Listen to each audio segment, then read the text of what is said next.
Hello and welcome to another episode of Atomic Vinyl Reviews. And today I'm doing, well, you could look at it as one of two ways. You can look at it as part 3 of my effects parts and dioramas build series, or you can look at it as part 2 of my building a display base for Godzilla and different kaiju figures. So in the first episode of the series, well, the first one was actually like a little intro video that I filmed in very poor quality, and then the second one we looked at how to build a simple little building for your figures, which is this one right here. And in the last episode, we looked at how to put together this display base, in particular, how to decorate it with this rubble texture and, you know, put roads on it and all of that. So if you haven't seen those videos, I highly recommend going back, look in my playlist section and you'll find the playlist of all of those videos, and that'll have some background info and a lot of the stuff we'll be talking about today. As always, there is a Facebook group, which I never remember the full name of, but it's one that I run. Really great group where we talk about custom effect parts and dioramas and stuff like that, and I will have a link in the description to that below. So do check that out, as always. Today, we are doing natural scenery, so we're doing something like this little piece, or at least this little quarter or third of this piece here. So hopefully that comes into focus very soon and you'll be able to see it. There we go. So this is like natural scenery, you know, trees, earth, grass, ground, rocks, just the kind of natural backgrounds that you would have in scenery, because before this stuff has been really aimed at an urban setting and like destruction and buildings and that sort of things. And you know, if you're familiar with a lot of Godzilla films and kaiju films, especially in the Showa era, a lot of the battles happened in just plain like natural landscape settings, probably for budgetary reasons. In some of those later Showa films they did that.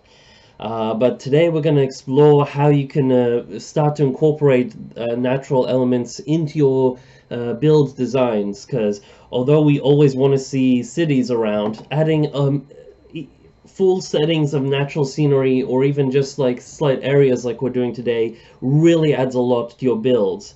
Also later on in the series I'm going to show you how to make like little accessories, like for example this is a little garden bed with palm trees that you can just put around anywhere in your city builds. What I like about the way I do my builds is that dioramas is that almost everything you can move around and is not permanent, apart from, you know, the actual rubble and destruction. But we're also going to be looking at how to make bits of rubble and destruction and just chunks of broken buildings and stuff in the future, which is a really cool thing you can add to enhance this. But today we're just going to be working back into what we did in the last episode, and we're going to be working on this square in here. Now, this has been already painted and finished off to be like as best as it can be if it wouldn't have this area as a little garden. But normally you'd incorporate this as you were building the rest of it and painting up the rest of it. So just normally this would be unpainted as we were beginning and just be a flat bit of cardboard, but we're kind of going to have the rubble sort of incorporated into our garden section. So what we're going to do today is we're going to get rid of all our unnecessary things. I guess just before we start, I'll just kind of, as I pan down to our table as usual, can just have Gamera sitting there just to kind of show you a nice scaling of what this looks like, because some of you are not familiar with the earlier episodes. So here's Gamera, the SH Monster Arts Gamera, Gamera 2 Gamera, standing in our little empty city space. And of course normally we'd have this place populated with buildings and all sorts of different things, so you can just get that rough idea there. So we'll get Gamera out of the way for a bit, because it's gonna get a little messy from now on. Okay, so I've got basically our main materials that we'll be working with today. So there's a lot of different ways you can go about this, and I'm gonna do a tutorial about how to do like pure, like just a full base of like a rocky cliff and like this sort of scenery and stuff like that in future, which I think will be a really fun display piece. But what we're doing today is just making like a simple park or something like that. And this is going to be like a very broad sort of looking at what you can do for landscape scenery, hopefully, and just to give you guys some cool ideas. So, as always, we're going to be using my salsa jar of gap filler. So again, if you guys aren't familiar with gap filler, it's just that stuff in like those caulking guns that have like those weird tubes with the pointy nozzle that you cut the tip off, and you put them in these sort of metal guns, and it gets this like white paste that you can fill up gaps in, like when people are building houses and stuff like that. That's what they use, or just like renovating and all sorts of stuff. So very cheap, very good material, and we're going to be using this a lot in this series. Another thing is, for natural scenery, this is my secret ingredient. This is dried coffee grounds. So these have been used, basically, if you have a coffee machine or you just filter it or whatever, this is just ground coffee that's already been, had all the essence of it used up and drank, and you're left with this powder, which most people just throw away or chuck down the drain or whatever. But what I did is I saved it. I put it out in the sun on a flat platform, let it dry out really well, and then I put it in this little bag with some silica gel in there, little sachets to help keep it dry and no moisture in there. But this is a really good, very affordable alternative to just an all-round sort of matter for doing stuff like dirt, grass, or whatever. Or, you'll find in like model scenery making, they have all different grades of like various dirts and fibers and stuff like that they use. And instead of like wasting your money on like some brand name, like this woodland scenic stuff that's very overpriced, and it's like, this is a good DIY alternative, and it looks really good.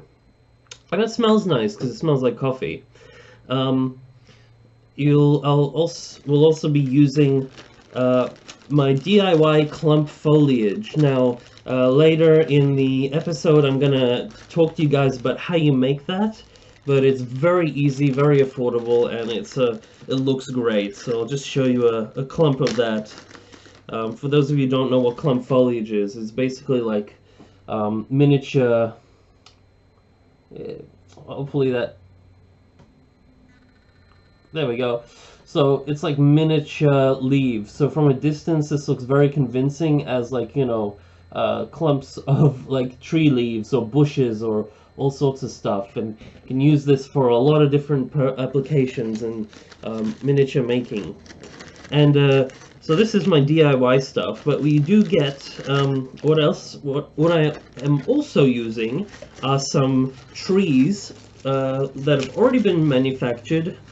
And these you can get very cheap little miniature trees from sites like eBay or AliExpress and stuff like that, from China. So these cost like $2 or $3 for like a big bag of them, and they already have like this manufactured clump foliage. So it's slightly softer and probably of a finer grade than the stuff I'm using, but looks just about as convincing. And you can see there like the clump foliage in action there, and it's a great little tree, and it's basically I've used the same type of tree. I've just trimmed it down a little bit for this one here. So I'll just show you what this looks like with a kaiju next to it. I'm using Gamera today because I've been using Godzilla for the past couple of episodes, so I think it's a change of kaiju would be nice. So that scales up pretty nicely with this Gamera here. So we don't want our trees to be too big, because remember, we're dealing with big kaiju. And again, you can like work within any scale you like with this stuff. It's just getting over the basic principles. In my other episode, when I was going through like buildings and stuff, I worked in a particular scale, which is around 1 to 400 ratio, I think, which means that like a 6-inch figure of a Godzilla would measure about 50 meters in life, something along those lines. So sort of the smaller Godzillas. So that we get more detail in those buildings.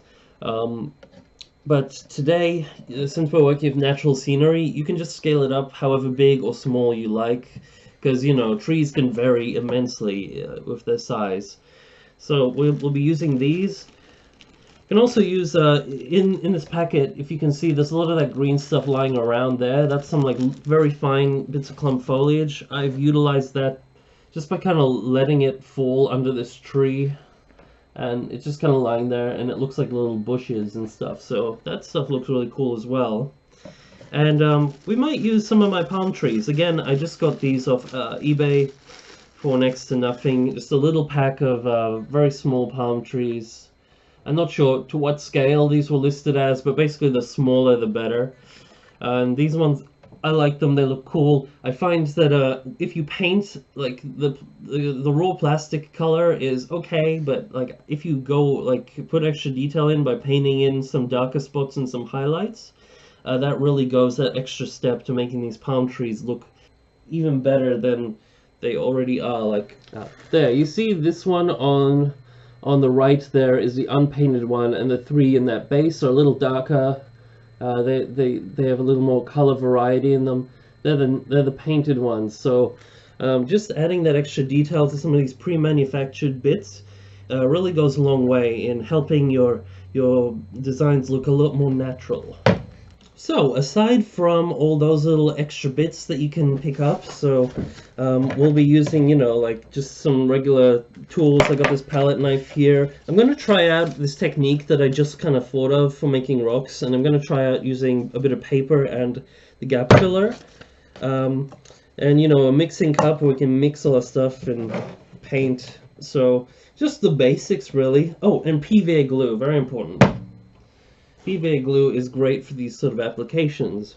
So the way I'm going to start this out is, first of all, I'm going to attempt this rock formation thing. And like, you could use actual rocks in there as like little rock faces, or you can like, I've seen people, they scrunch up aluminium foil really good, and then they pour plaster into it, and when that sets, it has like a rocky texture. And I'm going to try and kind of imitate something like that. Something I've done in the past, which is, with this example, to get like little raised hills, is I've drenched bits of, like, I don't know, what was it, tissue or something in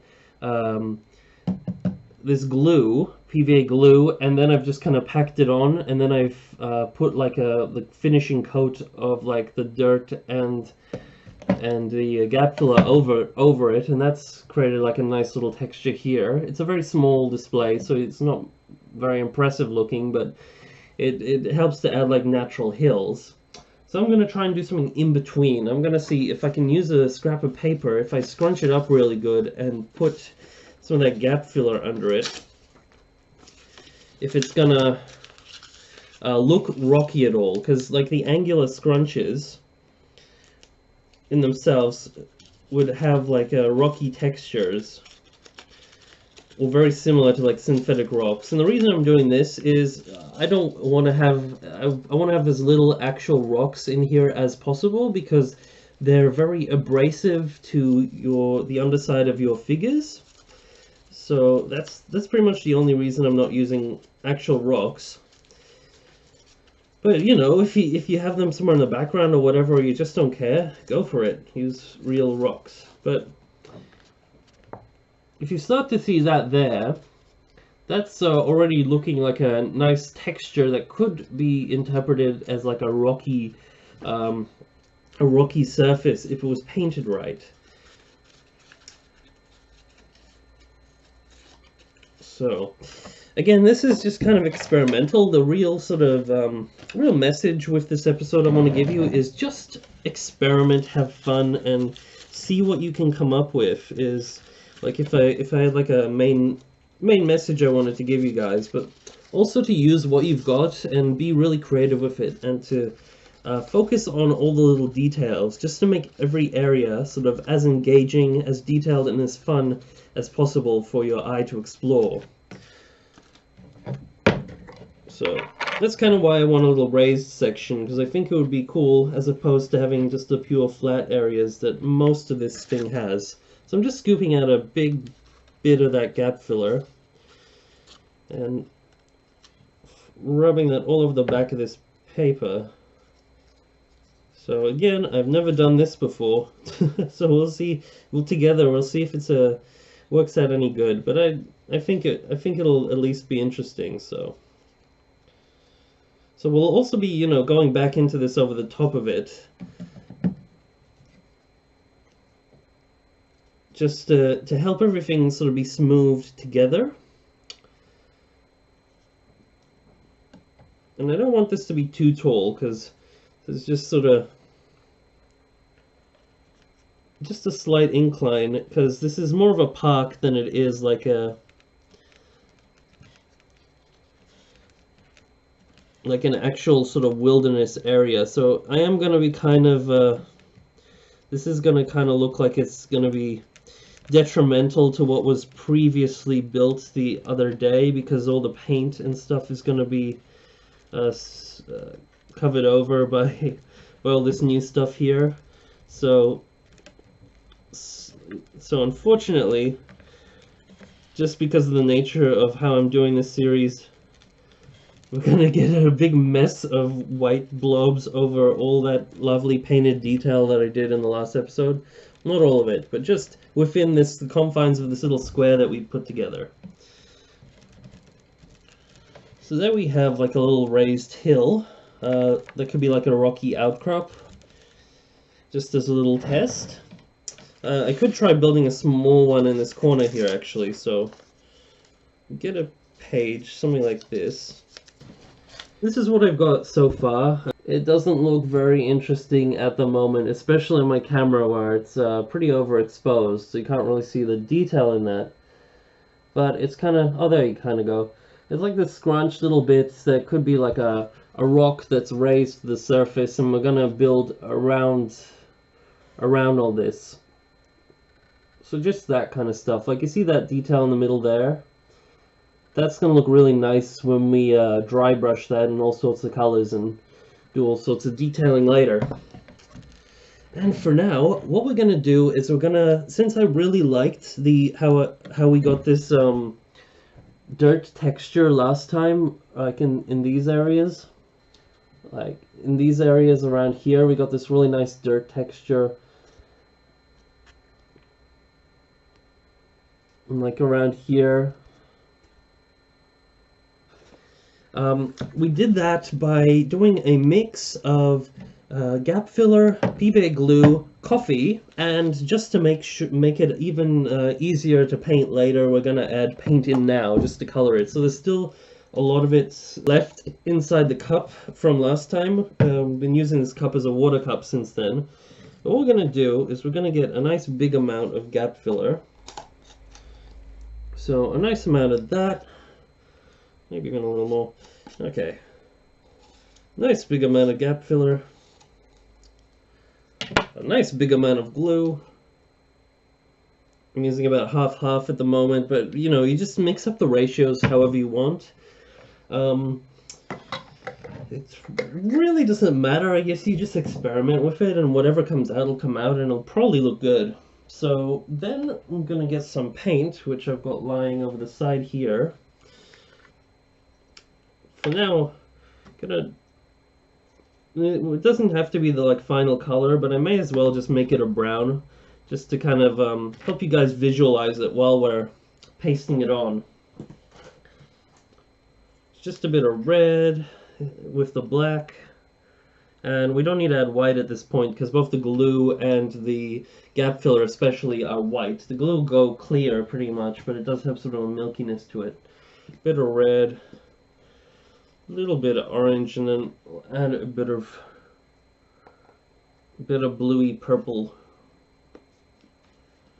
And that should come out a brown color of sorts. And of course, our main ingredient will be the coffee. So if you guys remember last time, I made a big mess of the coffee, so this time I will be able to be more tentative and make sure I don't let the coffee spill out. So I'm just kind of making up the measurements of this. So that should be a fair amount of coffee. I did about equal parts coffee to glue to the paste, the gap filler, so hopefully that'll be good.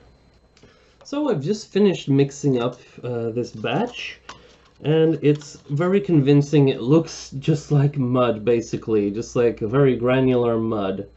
And what we're gonna do with this is pretty much what you'd imagine. We're just gonna smear this down onto a surface.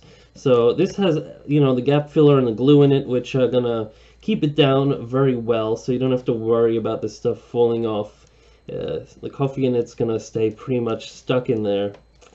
And you know, since this stuff has the gap filler in it, it's gonna have texture. So you can shape it however you want, and you can make little mounds and little textures with this, or you can spread it really thin if you like, and just have it just lightly texture the ground. So I'm gonna kind of do a little bit of a mix between the two, and you could even, you know, leave some of the just the flat ground sort of in there if you just, you know, maybe like use your finger to make those areas a little bit flatter. So that's probably what I'm gonna do, because I want there to be some areas that are more like little paths and stuff going through this place, and other parts to be like hills. So don't be afraid to get messy and just work with this material until it's looking right. So what I'm going to do is all the edges of those little paper rocky mounds that we put together, I'm just gonna cover those with this stuff to make it look like those rock formations are coming out of the ground. And you can also feel free to like put in some like monster footprints or whatever in this stuff if you like, or just leave it flat. If I were, I don't really feel like doing the footprints, but if I was to do that, what I would do is maybe put cling wrap over this and have like get a figure and just stamp it around on top of that. Definitely don't stick your figures in this stuff, because you're gonna ruin them. So at the moment, this is just looking, you know, like a really muddy sort of landscape. But remember, you can go back to this and you can color this, you know, different browns, different earth tones. You can even go back into this and cover this this texture with green, which would simulate like a grassy field. Because of this stuff is textured, and because we're working in such a small scale, you don't need actual grass flakes to really look like grass. Just sort of a rough texture like this colored green would at least give you enough illusion, I believe, to do the job. So we'll be doing that actually in this build. We'll see how that looks, and if I'm wrong, then I'm wrong. But I think this stuff will work just fine for a grass texture as well.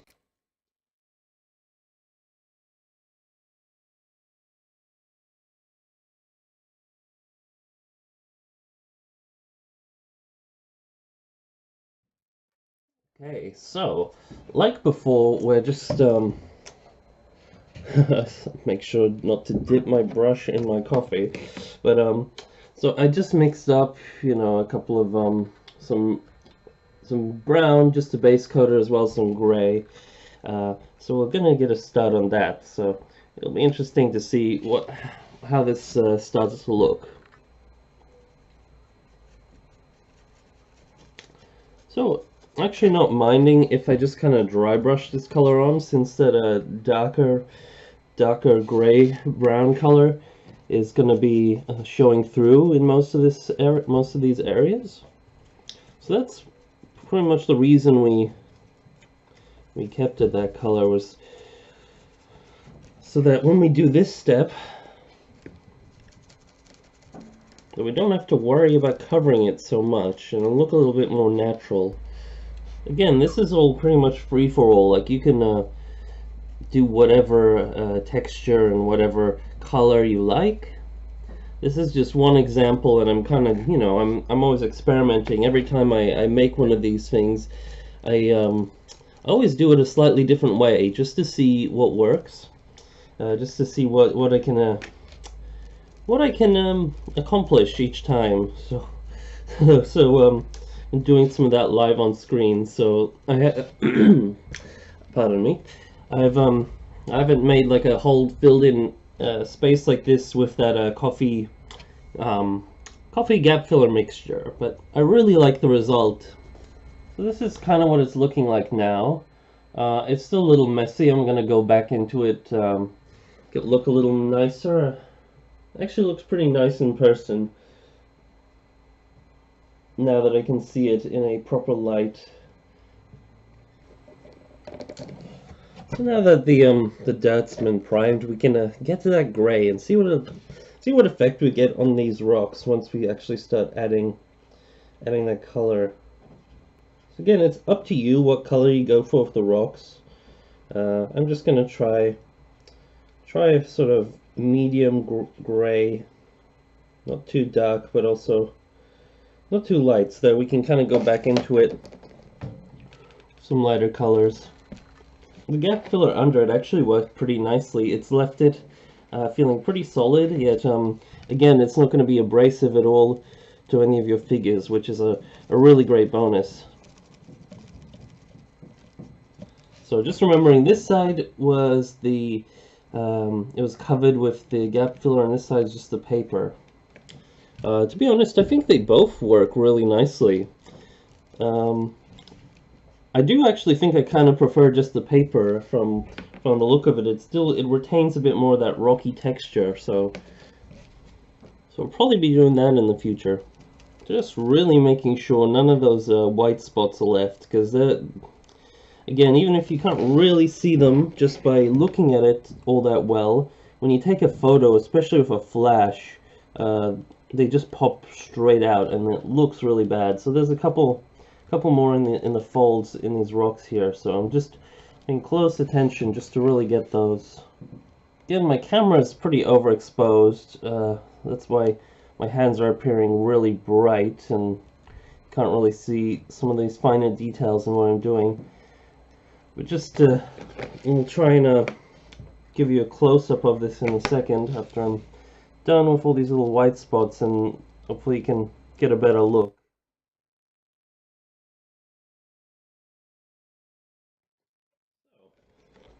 At the moment they look pretty bright, but we're gonna fix that up soon enough. So there's our little rock there. I've still got a little painting to do on it.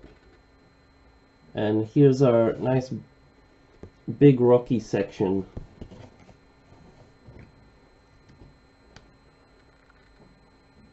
So it actually does look pretty nice. Especially in the right lighting, you can really see, again, all those little bits of texture in there.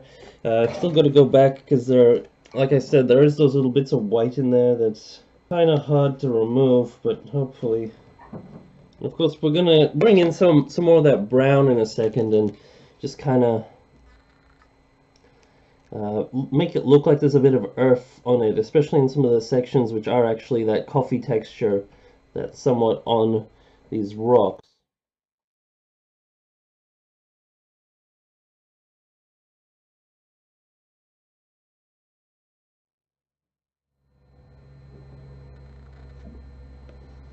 Again, bear in mind that in person this actually looks a lot darker than it does on screen now, so if it looks a little bit too brown and the gray looks a little too bright, don't worry about that too much. It's kind of just the camera at the moment.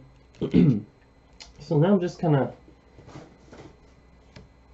experiment with some slightly darker, really watered down black maybe. Just kind of in some of these little grooves here. And then I'm going to go back with some of that brown.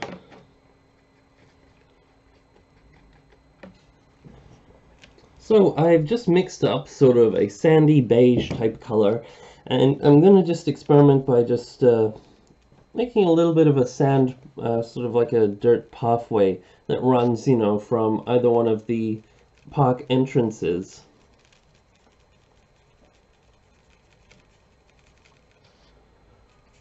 So just kind of like dry brushing it onto this. After this, I'm gonna experiment by actually layering on some grass just by painting the coffee ground. So hopefully that will look good. So since my camera last cut out, I've just finished that little dirt path there, looking pretty nice. I also did a little bit more dry brushing on the rocks and the dirt, nothing really too noticeable. And I've just mixed up a nice green color, so hopefully this, so start brushing this onto all these hilly sections here. With the rough texture, we may have a sort of, it may be good enough for a grass. So here's hoping. Also just occurred to me I should probably leave a couple of little gaps of brown, because where we're going to be installing those trees, usually under trees there's like a little gap of dirt. Especially around this destruction, we could also leave the grass out because the grass would have probably been kicked up and destroyed and all of that good stuff. So far it's not the worst effect, but I think we can do a little better. Well, I don't know, it looks alright. It looks alright. Depends on the lighting again. So I just got this out of range of where you can really see it very well. Just kind of assessing whether we continue with this or do a different approach, because again I'm just experimenting. But the coffee kind of makes it look like really bushy sort of ground. I'm actually pretty happy with how the this came out. It looks like a very sort of luscious grass. Again, it looks darker in person than pretty much any of the photos I've been able to get, and what you're seeing now. So just bear that in mind. Also, I'm not too sure about the path. If I could be bothered, I would have actually sort of smoothed over the path with just pure gap filler, just to make it like a really smooth path, because this rough texture actually doesn't, it's too similar to the grass, so in some lightings it just kind of, you can't tell the difference in the path and the grass, and it doesn't really look good for making either the grass or the path look real. So if I could be bothered, I would definitely smooth that over with some gap filler, but I probably will not do that because I just can't be bothered. We'll see. Alright, so let's talk about clump foliage and the trees and all of that sort of stuff. So like I was saying earlier, you can get these sort of trees in various styles and sizes from eBay for very cheap if you get them from, imported from China. Just a couple of dollars for like a big pack of them. And they're pretty good for what they are. And you can just, I recommend making them smaller, so I'm going to show you how to do that in a little bit. But we're going to put at least one or two of these down in our display today. So we're going to use some of these trees. I don't know if we'll be using the little palm trees. I don't know if they'll quite fit with our aesthetic, but we can always add a palm, like you can add whatever style trees you like, but this is just to kind of show you what is available. So you can also get like these little mini palm trees from eBay for very cheap. They're pretty cool, I think, and like I was saying earlier, if you touch them up with a little bit of paint, they can look really great. So we're going to do that in a second, but first we're going to be using some clump foliage. Now I'll just get a chunk or two of this out just to show you what it looks like I did earlier. So this is my homemade clump foliage. Again, you can get this from eBay from China, but it's still a lot cheaper and really easy to make at home. And I'm gonna kind of not really show you how, but I'm gonna show you an earlier version of it and kind of explain how I made it and And maybe I'll do a tutorial on it in the future, but like I said, I don't have my blender on hand at the moment. So, this is clump foliage in an early stage. I don't know why I have this random bag in here, but this is sponge. Now, what I've done with this sponge is I've blended it.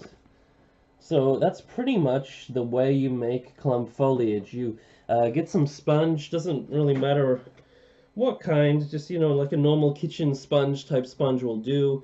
If you can get like a big one from like an old lounge chair or something like that, and that'll give you plenty to work with. So I just got a bit of old sponge and I put it in an old blender, mixed it with some water. That generally helps it process it, and then just blended the hell out of it. So the more you can blend it, the better, pretty much. But I've just got it, you know, this is the state I've got it in these just little chunks. Just very, very fine, but, you know, not too fine, actually.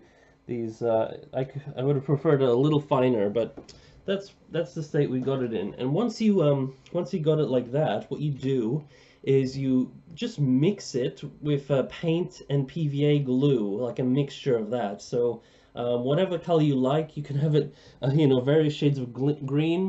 You can make different batches in different colors. That would be really cool. So different shades of green, you can make a blue, purple, whatever you want, depending on what you want it for. But, you know, I just went with nice forest green. So this is what I came out with. So the glue helps it bind together and makes it really sort of tough, because it's got that glue in it. So you can, you know, you can tear this into whatever size chunks you want. So what we're going to do is we're just going to use this as little bushes around our display. So we're just going to grab some PVA glue and some little chunks of this stuff, and we're literally just going to stick it down, however we fancy. That's pretty much all that's there to it. You just get chunks of this stuff and stick it down. Now I'm going to put it, some of it just along that path to help bring out the path. Don't worry if you can kind of see some of the white of the glue. That's kind of to be expected. It will also dry clear if you do a fairly thin layer. Okay, so I've just gone through and I've done a nice arrangement of the clump foliage, as you can see here. There's still a lot of white spots because that PVA glue is nowhere near dry. You're also going to find that the clump foliage kind of likes to stick up a bit, so it's a bit hard to get it really tacked into that glue. Like pushing down on it doesn't really help, unfortunately. But once it dries, it should be, by whatever is touching the glue, should be tacked down pretty well, because the glue will like absorb into the sponge. If it falls off later on, you can always, you know, try gluing it back on and stuff like that. So it's just, again, just a little bit of a learning process, and you just kind of have to work with it. Now, let's get onto the tree. So like I said, since we're building this for kaiju figures, like this thing, you don't really want the trees to be half the size of the figure. Otherwise, you're gonna have like a, if this gamma, for example, was at least 50 meters tall, or at the very smallest 50 meters tall, then this tree would be like 25 meters tall, and that's a pretty big tree. I mean, yeah, they exist, but like most trees that you find in like parks and stuff are a lot smaller than that, maybe like half that size. So what we're gonna do is we're just gonna cut this in half, and you know, you could use your clump foliage and glue it to like make your own tree with like wire, like a wire frame or whatever you want. But for the purposes of this example, I'm just gonna cut it somewhere near in half. Now we have our much smaller tree. So if you can see it next to our gamma here, it's a little bit smaller, so that's more of a workable size, but it still looks a bit weird with the branches like right near the base, which, you know, you can just kind of place it around, and it doesn't look bad. But just to make it even more believable, I'm just gonna break off some of these branches near the bottom of the tree. And what you get when you do this, at least with this particular type of tree, is you get what you can use as like little miniature trees, which is just basically a stick. Whoop, losing things all over the place. But what you get is basically like a little stick with clump foliage on the end, and you can use these little ones just as trees on their own, or you can you know, rip off the clump foliage and use it as a bush or whatever you want. So this tree, I'm just kind of gonna do a little test and make it a tree where all the leaves are sticking up. Well, not all of them, but just the ones lower down sticking up. So I've kind of just bent them all to move up, like if you wanted to have a slightly different look. Now what I can do is I can make a hole in the base. So not entirely sure how I'm going to go about doing that. So maybe sharpen the bottom of this tree just so it can slide in there a little better. But I'm thinking of having the tree like here. So I'm just going to go in with my scalpel knife and try and make a hole in here. And once we get that hole in there, it's pretty much going to be just as simple as just gluing the tree in place. And hopefully we're not going to have like anything we need to paint over, which we might, making this hole. So again, I'm just going to use a little bit of a PVA glue on the base of that tree, just to make it really sit in that hole really well.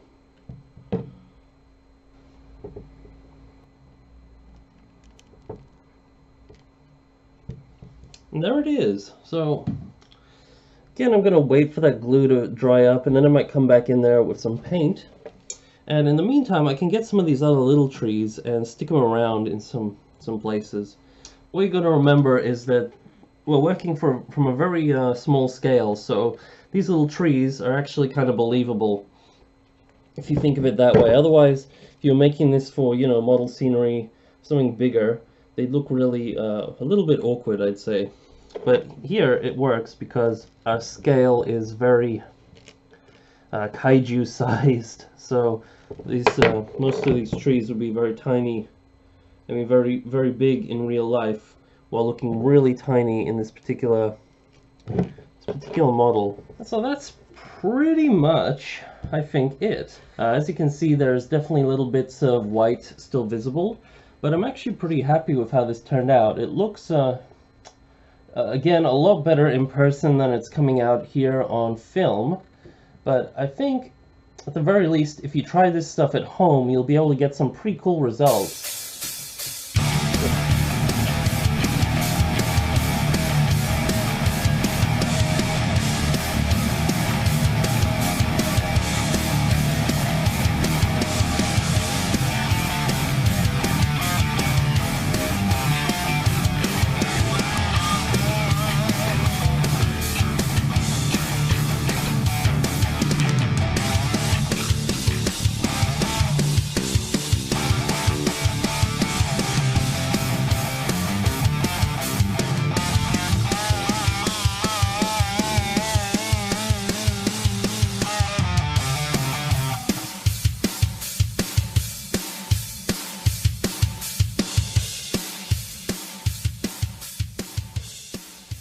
So, I hope you guys enjoyed this episode.